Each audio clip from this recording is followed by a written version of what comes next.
The table was dressed in white linen and lit with flickering candles, all arranged beneath the low canopy of magnolia branches that arched over my parents' garden.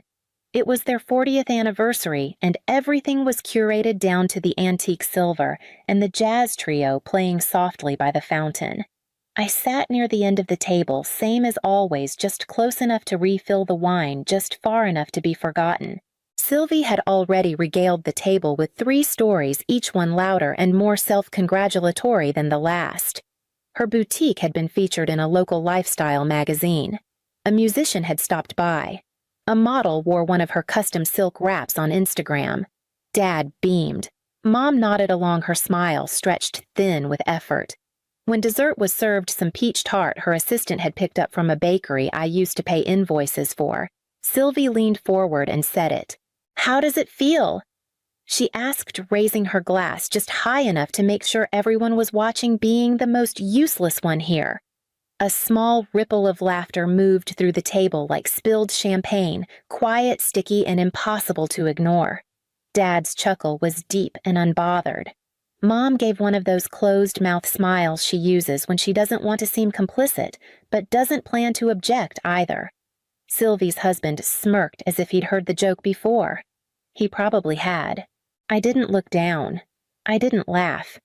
I just folded my hands in my lap, then placed them carefully on the table. My voice didn't rise above the music, but it cut through the evening like a cello string snapping. "How does it feel?" I asked, keeping my eyes steady on Sylvie, knowing the useless one won't be paying your bills anymore. The silence was immediate. Forks froze mid-air. Someone coughed. Sylvie's smirk broke, faltered, disappeared. I stood up slowly. The legs of my chair scraped sharply against the stone patio. No one stopped me. No one spoke. I turned toward the garden gate, the air thick behind me. I didn't wait for them to call after me. I knew they wouldn't. I walked past the fountain, past the flickering lights and polished silver, and into the dark street beyond. My heels clicked against the bricks as I made my way home, each step steadier than the last. They didn't know it yet, but everything had already changed. I was 14 when I heard the panic in my mother's voice behind the kitchen door. It was the first time I understood money could hum like a warning in the walls of our house. Dad had lost a major client and the mortgage was due. I had been working at Bellamy Books on weekends, shelving paperbacks and straightening display tables for $7 an hour. That night, I counted every dollar I had saved, $800 in total, and slipped the envelope onto my father's desk. He didn't say thank you. He called me reliable. The next month, Sylvie got a new convertible for her 18th birthday, a red one with a custom plate and white leather seats. The kind of car that turns heads even in Charleston's tourist traffic. She squealed when she saw it. My parents beamed. No one mentioned the envelope I'd left behind. By 17, I was taking extra shifts at a downtown cafe covering for students who needed weekends off. I gave Dad $500 for new drafting tools when he said his old set was barely holding together. He patted my head like I was the dog, then told Mom I was a walking trust fund. At 19, I was offered a partial scholarship to study art history in Florence. It was the first thing I'd wanted just for myself. I remember sitting on the back steps with the acceptance letter, rereading the words until they blurred. But Sylvie was behind on tuition again, something about unpaid fees and an apartment too expensive for her part-time gallery job. Dad sat me down in his office. "Family helps family, Corinne," he said, with that heavy gaze he used to close a conversation before it began. I didn't fight. I transferred the $5,000 I had saved for Italy into an account linked to Sylvie's school. She graduated a year later with honors and a portfolio my parents framed. I graduated from a local state school, balancing night classes with 2 jobs. At Sylvie's wedding, I paid the deposit on the reception venue. When she opened her boutique Juniper and Silk, I co-signed the loan and never saw the paperwork again. They called me helpful, practical, steady, but never by my name, and certainly never with thanks. It was a Tuesday night late enough that I'd already shut my laptop and brewed tea. I was in bed with a half-read book when my phone buzzed on the nightstand. Sylvie's name lit up the screen. I let it ring twice before answering. "Corinne." "Hey," she said, voice bright like we'd just spoken that morning. "I need a favor." I didn't say anything. I just waited. The boutique is doing great, really it is, but there's this space next door I want to expand into. The bank's offering a line of credit, but they want a cosigner. Just $75,000. It's nothing really. You're good with numbers. Can you help me make it happen? She said it like she was asking for a ride to the airport. I sat up. 75,000 isn't nothing, Sylvie. Oh, come on, she laughed lightly. You sit in that little apartment writing grant proposals all day. You've got investments. You don't even have kids or a mortgage. It's not like you're curing cancer. My throat tightened. No, I said. There was a pause. No. As in you won't help me. No, as in I won't co-sign a $75,000 loan for someone who hasn't repaid me for anything. The lightness vanished from her voice.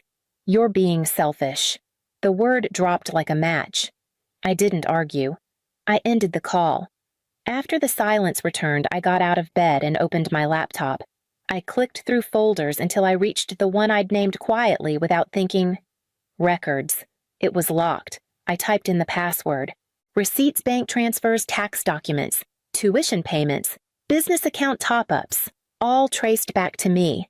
I had scanned and saved everyone year after year.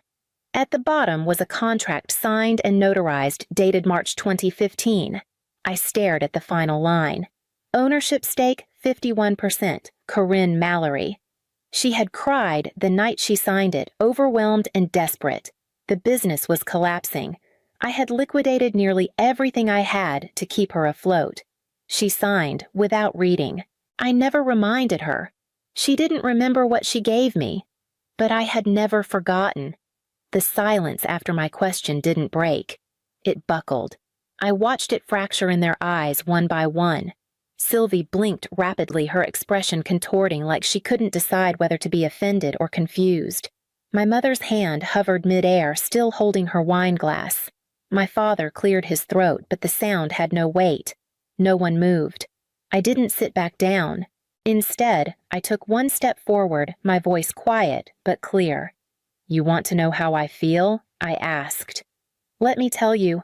I turned my gaze on Sylvie first. The tuition you couldn't cover at St. Martin's, that was me. The boutique's lease when your rent check bounced during lockdown, me again. Payroll for your staff for 3 consecutive quarters, all covered. I looked at my parents. The down payment on your new roof. The orthodontist. The catered reception for Sylvie's wedding. I signed every check. I filled every gap.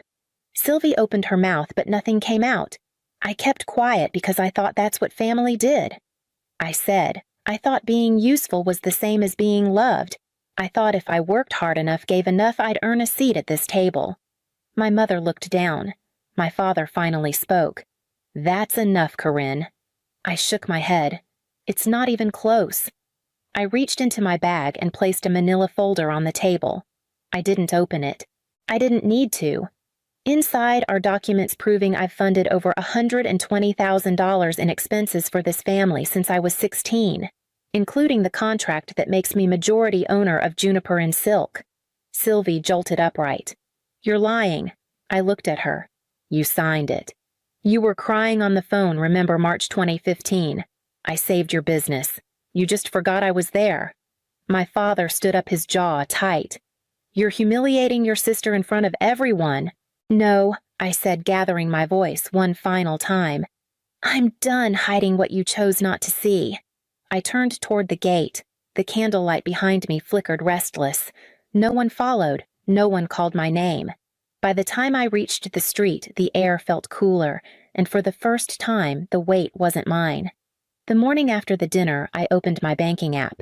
My thumb hovered over the scheduled transfer $2,500 withdrawn from my savings account on the first of every month like clockwork. It had started quietly back when Sylvie's boutique was barely covering utilities. I hadn't told her about it. She just assumed things had resolved on their own. I tapped Cancel Transfer. A pop-up appeared. Are you sure? I clicked Yes.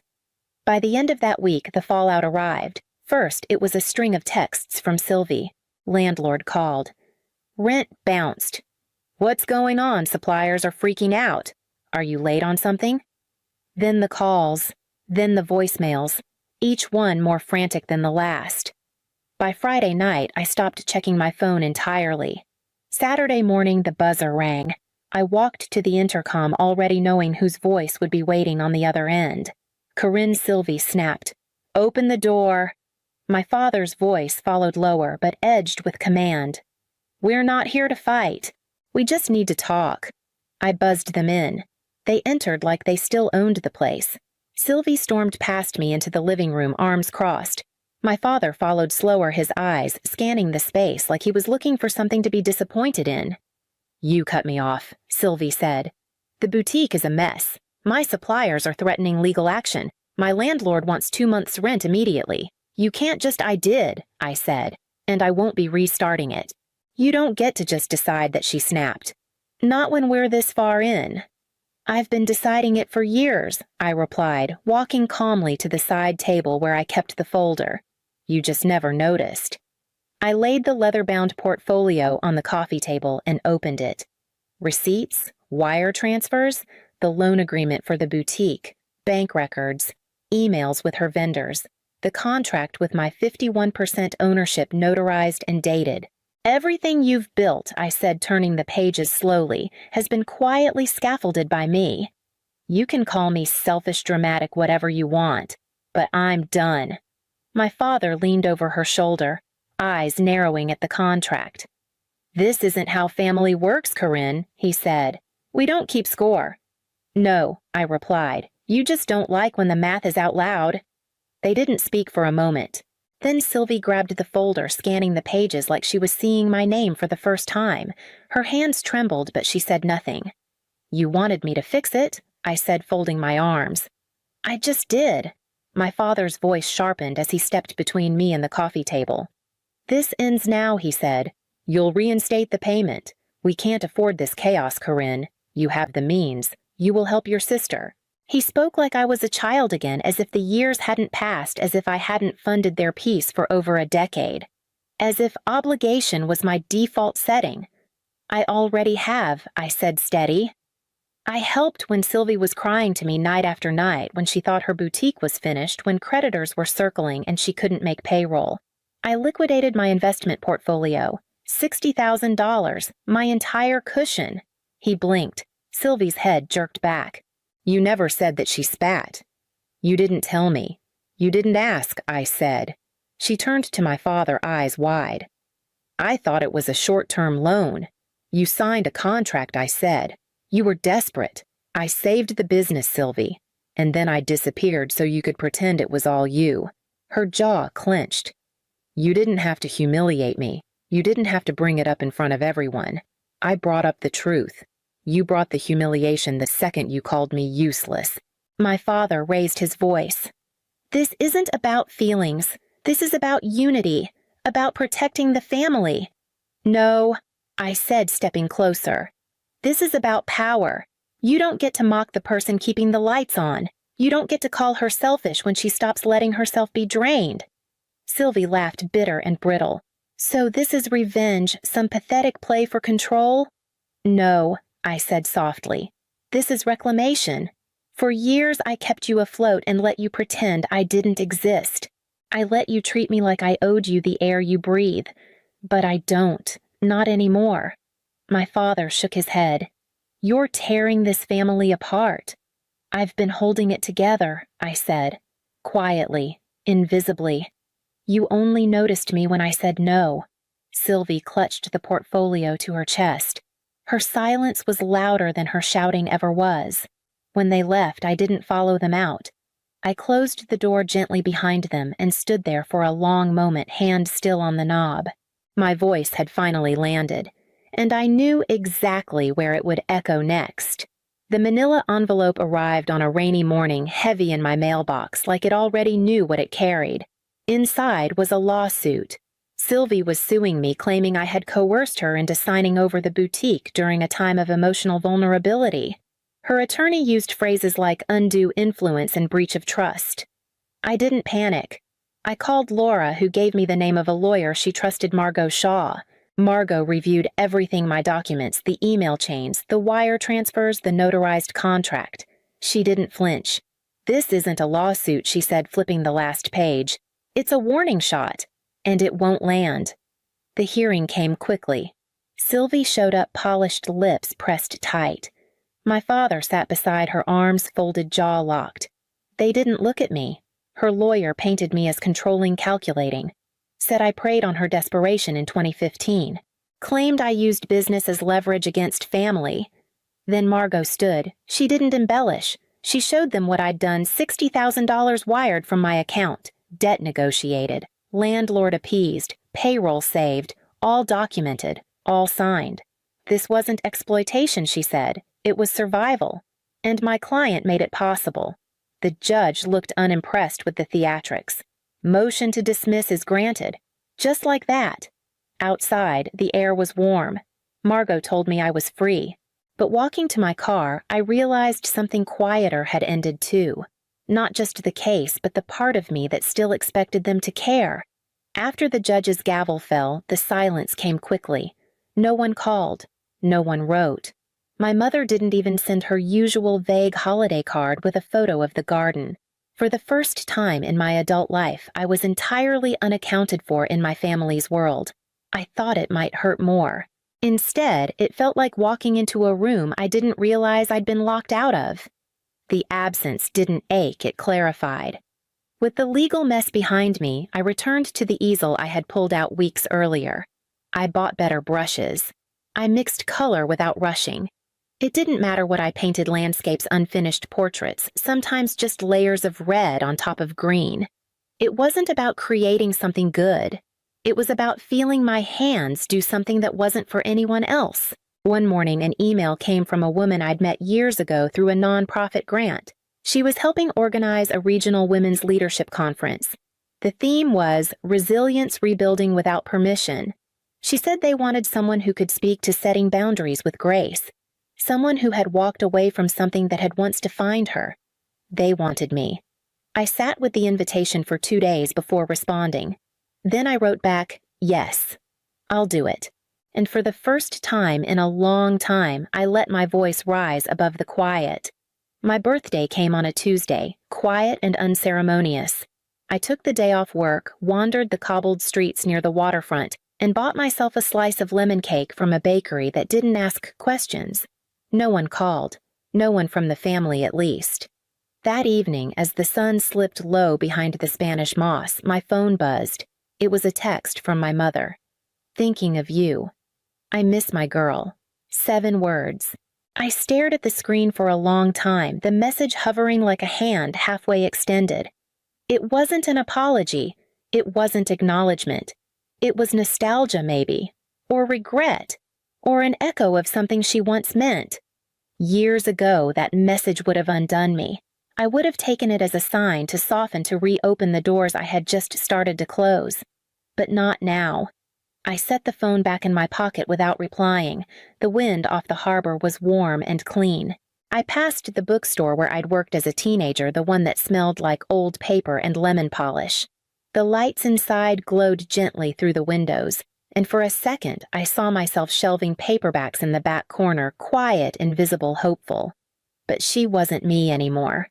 I kept walking, past the shops, past the schoolhouse with its mural half-finished, past the wide porch of a house I used to imagine belonging to. The silence that followed me wasn't hollow this time. It was earned. The room was full of women, some in blazers, others in borrowed time.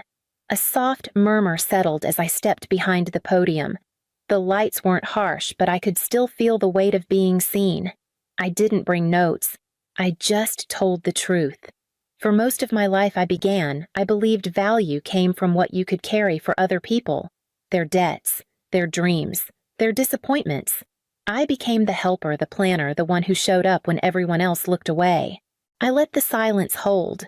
But the greatest thing I ever gave, I said slowly, was finally giving myself permission to say no. I told them about the loan, the years of silent giving, the night at the dinner table when I said the one thing no one expected from me, the truth. I didn't name names. This wasn't about revenge. It wasn't even about justice. It was about weight, and how good it felt to set it down.